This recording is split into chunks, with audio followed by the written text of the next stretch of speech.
ನಮಸ್ಕಾರ ಕರ್ನಾಟಕ ನಿಮ್ಮಾಲಯ ಕನ್ನಡ ಚಾನಲ್ಗೆ ತಮ್ಮೆಲ್ಲರಿಗೂ ಸ್ವಾಗತ ಸುಸ್ವಾಗತ. ನೀವು ಇನ್ನೂ ನಮ್ಮ ಚಾನಲ್ಗೆ ಸಬ್ಸ್ಕ್ರೈಬ್ ಆಗಿಲ್ಲದಿದ್ದಲ್ಲಿ ದಯಮಾಡಿ ಸಬ್ಸ್ಕ್ರೈಬ್ ಆಗಿ. ಇದೇ ತರಹದ ರಾಶಿ ಭವಿಷ್ಯಗಳ ವಿಡಿಯೋಗಳಿಗಾಗಿ ಬೆಲ್ಲೈಕಾನ್ ಕ್ಲಿಕ್ ಮಾಡೋದನ್ನು ದಯಮಾಡಿ ಮರಿಬೇಡಿ. ತುಂಬ ಜನ ನಮಗೆ ಕಮೆಂಟ್ ಸೆಕ್ಷನಲ್ಲೆಲ್ಲ ಕೇಳಿದ್ರಿ, ಗುರುಗಳೇ ಮೀನರಾಶಿ ಬಗ್ಗೆ ಹೇಳಿ ಅಂತ. ಯಾಕೆ ಅಂತಂದರೆ ಮೀನರಾಶಿಗೆ ಶನಿಯ ಪ್ರವೇಶವಾಗ್ತಿದೆ. ಇದು ಎಲ್ಲರಿಗೂ ಗೊತ್ತಿರುವಂತಹ ವಿಷಯ. ಶನಿ ಪ್ರವೇಶವಾಗ್ತಿರೋದ್ರಿಂದ ಹೇಗಿರುತ್ತೆ ನಮ್ಮ ಮುಂದಿನ ಜೀವನ, ಇಷ್ಟು ದಿನ ಹೇಗೋ ಸ್ವಲ್ಪ ನೆಮ್ಮದಿಯಾಗಿದ್ದು ಮುಂದೆನೂ ಇದೇ ಥರ ಇರುತ್ತಾ ಅಥವಾ ಕಷ್ಟ ಕಾರ್ಪಣ್ಯಗಳು ಏನಾದ್ರು ಬರ್ತಾ, ಗುರುಜಿ ದಯಮಾಡಿ ನಮಗೆ ತಿಳಿಸ್ಕೊಡಿ.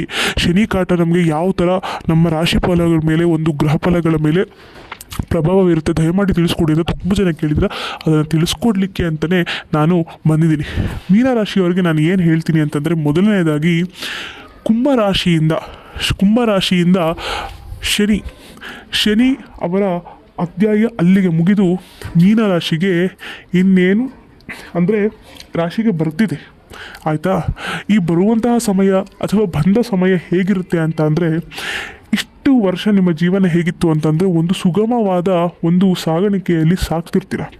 ಅಂದರೆ ಏನೋ ಒಂದು ಇರೋದೋ ಇಲ್ಲದೇ ಇರೋದನ್ನೋ ಇಟ್ಕೊಂಡು ಒಂದು ನೆಮ್ಮದಿ ದಗದಾದ ಒಂದು ಜೀವನವನ್ನು ನೀವು ಸಾಗಿಸ್ತಿರ್ತೀರ.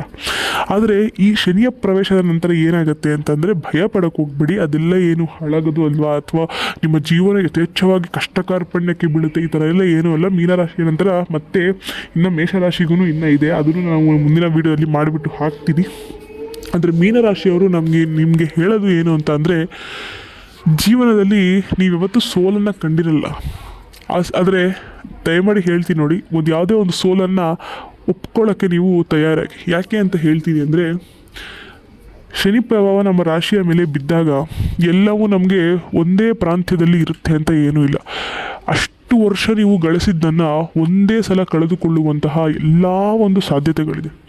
ಯಾಕೆ ಅಂತ ಅಂದರೆ, ಇಷ್ಟು ವರ್ಷ ಆದಮೇಲೆ ನೋಡಿ ಮತ್ತೆ ಮೇಷ, ವೃಷಭ ಮತ್ತು ಈ ನಾನಾ ರಾಶಿಗಳಿಂದ ಹೋಗಿ ಕೊನೆಗೆ ಮೀನರಾಶಿಗೆ ಶನಿಯ ಪ್ರವೇಶವಾಗಿರೋದ್ರಿಂದ ಇದು ತುಂಬಾ ಕಂಟಕರವಾದ ಒಂದು ಪ್ರವೇಶ. ಇದು ನೀವು ತುಂಬಾ ಹಾನಿಗಳನ್ನು ನೀವು ಅನುಭವಿಸ್ಬೇಕಾಗತ್ತೆ ಜೀವನದಲ್ಲಿ.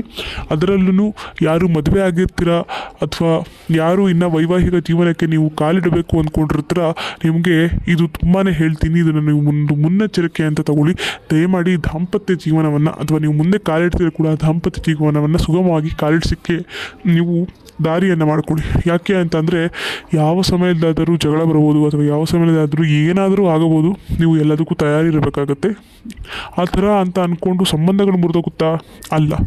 ಆದರೆ ಜಗಳಗಳು ಎಲ್ಲದರಲ್ಲೂ ತುಂಬಾ ಕಾಮನ್ ಅಂತ ಹೇಳ್ತೀವಿ. ಆದರೆ ಆ ಜಗಳ ನಿಮ್ಮ ಜೀವನಕ್ಕೆ ಮುಳ್ಳಾಗಬಾರ್ದು. ಅದಾದ ನಂತರ